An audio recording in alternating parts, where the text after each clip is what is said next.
It seems like every time you turn on the news, it's another story about some crazy weather event. Hurricanes, blizzards, wildfires, you name it. It's definitely a sign of the times. Yeah.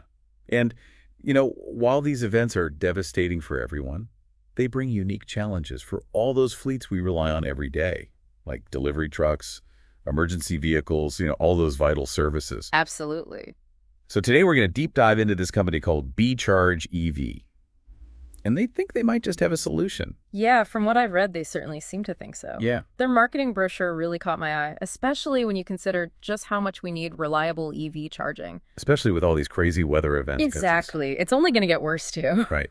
So they start off with this pretty wild stat, saying that the average delivery fleet loses $15,000 every hour that they're down. Oh, wow. Yeah. Yeah, that is a crazy number. Yeah. And it comes straight from a recent Deloitte report.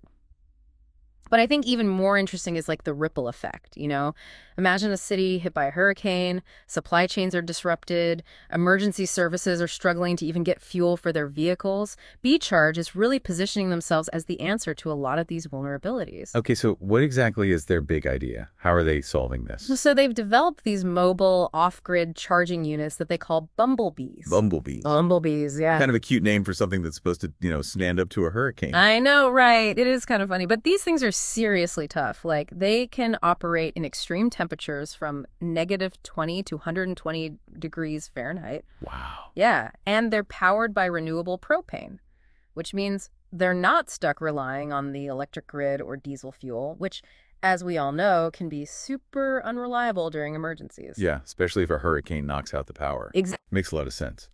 So instead of being stuck waiting for the power to come back on or, desperately trying to find diesel, these fleets can just keep on rolling. Right. Speaking of which, they highlight this one case study in their brochure where Beechargedev kept Amazon's delivery vans operating in Miami during Hurricane Ian. Oh, yeah, I read about that. And get this, they claim they achieved 100% uptime. That's incredible. Just imagine what that means for a community that's trying to recover from a disaster. The essential goods and services can just keep flowing. They can aid in rescue efforts and help people get back on their feet.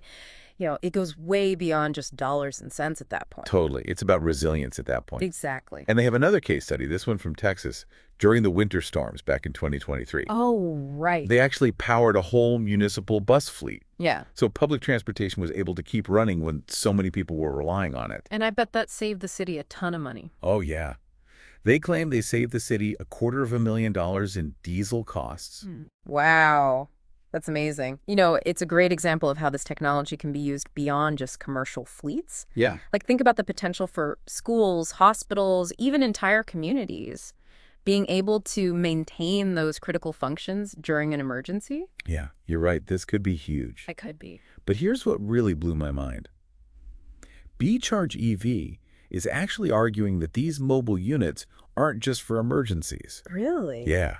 They think this could be the future of EV charging, period. That's where things get really interesting. Right. Yeah. Like they're talking about cost savings from using renewable propane, environmental benefits from cutting down on emissions, and even the flexibility to deploy charging infrastructure wherever you need it, whenever you need it. That would be incredible. Right. No more waiting for permits or dealing with all those complicated grid connections. It sounds almost too good to be true. Well, let's unpack that a bit. Oh.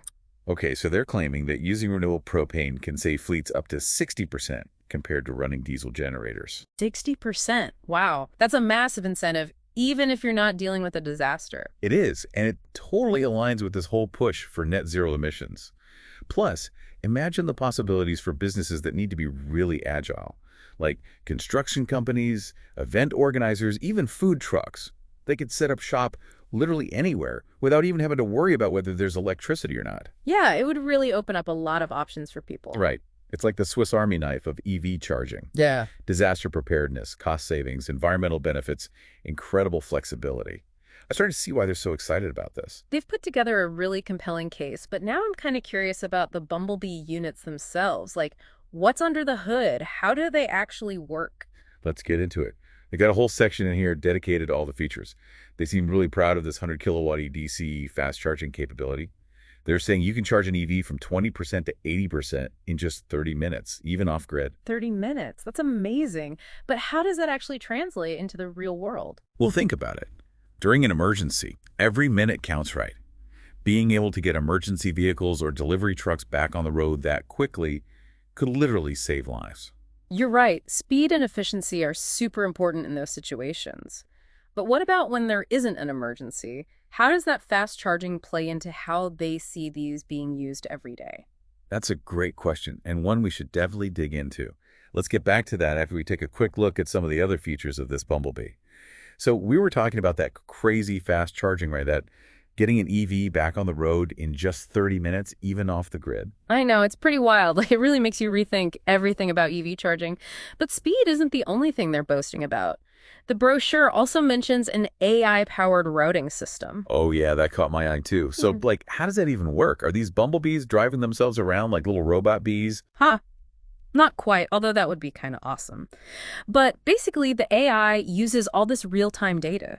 Stuff like traffic patterns, weather conditions, even stuff from social media to figure out where charging demand will be highest, especially during an emergency. That's really smart. Yeah, so they can actually, position these bumblebees strategically and respond to like the most urgent needs first. It's like a swarm of little first responders. Exactly. But for EV charging. Ha, exactly. That's so cool. And speaking of efficiency, they've also got this eco mode, which kicks in during off-peak hours to like minimize emissions. Oh, nice. Yeah, it's another example of how they're really trying to, walk the walk when it comes to sustainability.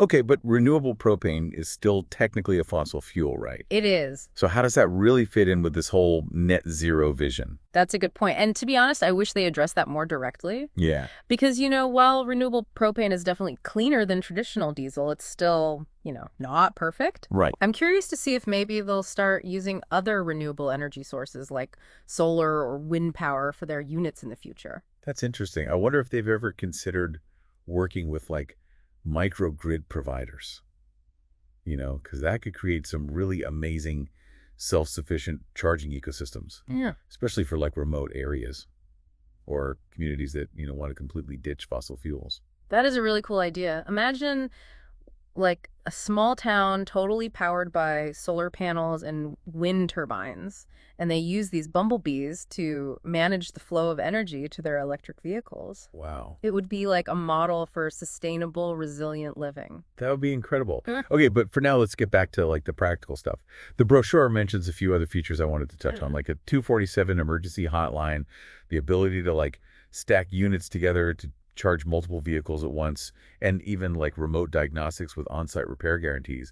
It seems like they've thought of everything. Yeah, they're definitely trying to offer like a complete solution, not just a piece of hardware, It's really like they're selling peace of mind, knowing that your fleet will be taken care of no matter what. Yep. And that's got to be really valuable for those organizations that deal with, the high pressure demands of emergency response or critical infrastructure. For sure.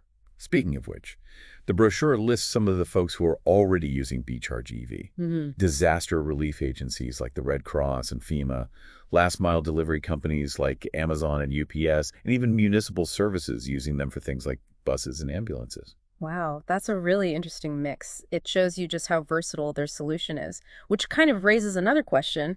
Could this tech actually become like the gold standard for EV charging, even outside of emergency situations? Right. What if instead of, relying on all these fixed charging stations, we started seeing mobile units like this popping up everywhere, construction sites, festivals, sporting events, even just in your neighborhood when the power goes out? It's a whole new way of thinking. Yeah. But it makes sense when you think about all the problems with our current infrastructure. Yeah. Like traditional charging stations, they're expensive, require a ton of permits, and they're tied to the power grid, which is just so vulnerable these days. Yeah. But this is like Beecharge EV is offering a more adaptable, like agile approach. Well, it's like a pop-up charging network. It can go anywhere it's needed. Exactly. I wonder, though, have they run into any pushback, like from the big players in the energy industry? I'm sure there's some folks out there who aren't too thrilled about, a decentralized off-grid model becoming more popular. But just look at how well Beecharge EV is doing. It tells me there's definitely a demand for this kind of out-of-the-box thinking, especially with, climate change and all these natural disasters. Totally. So are they the only ones doing this? Are there other companies out there exploring these kind of solutions, mobile, off-grid EV charging? That's a great question. And it's one we could definitely look into. But first, I wanted to circle back to something you mentioned earlier.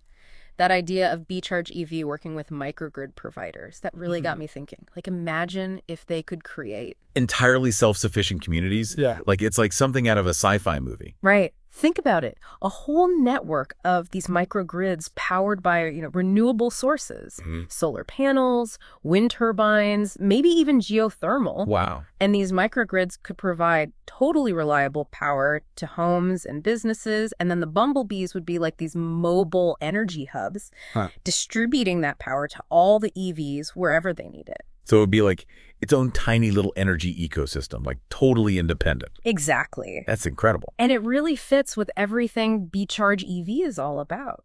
Flexibility and resilience. They're not just like providing charging. They're trying to come up with a whole new way to think about energy. So how close are they to actually doing this? Are they working with any microgrid companies yet? Well, I was curious about that too, so I did a little digging. Okay. And it seems like they haven't announced any official partnerships just yet, but the CEO has mentioned that, this is like a big focus for them in the next few years.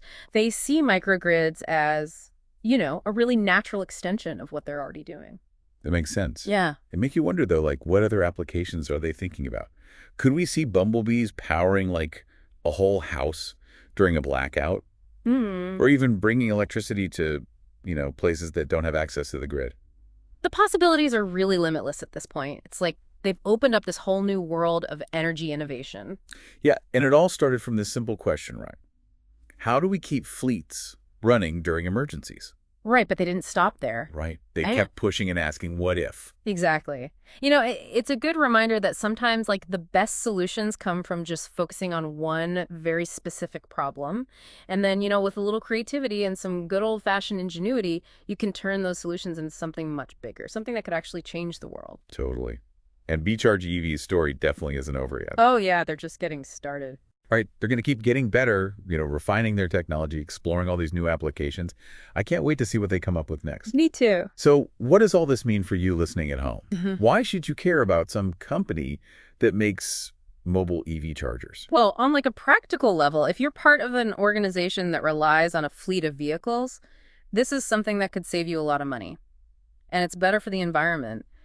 And it could even be a lifeline during emergencies. And even if you don't work with fleets or anything, Beechargedev's story is a perfect example of how fast technology is changing. Yeah. Like these kinds of innovations could change our lives in ways we can't even imagine yet. It's like a call to action, Be curious, ask questions, be open to new ideas that could help us create a better future, a more sustainable future, a more resilient future. Yeah, I love that. So we want to hear from you. What do you think about this whole mobile off-grid EV charging thing? Do you think this is the future? How do you think it'll affect our communities in the world? Share your thoughts and questions with us on social media. You can use the hashtag #DeepDiveEV. And until next time, keep exploring, keep learning, and keep diving deep into the fascinating world around us.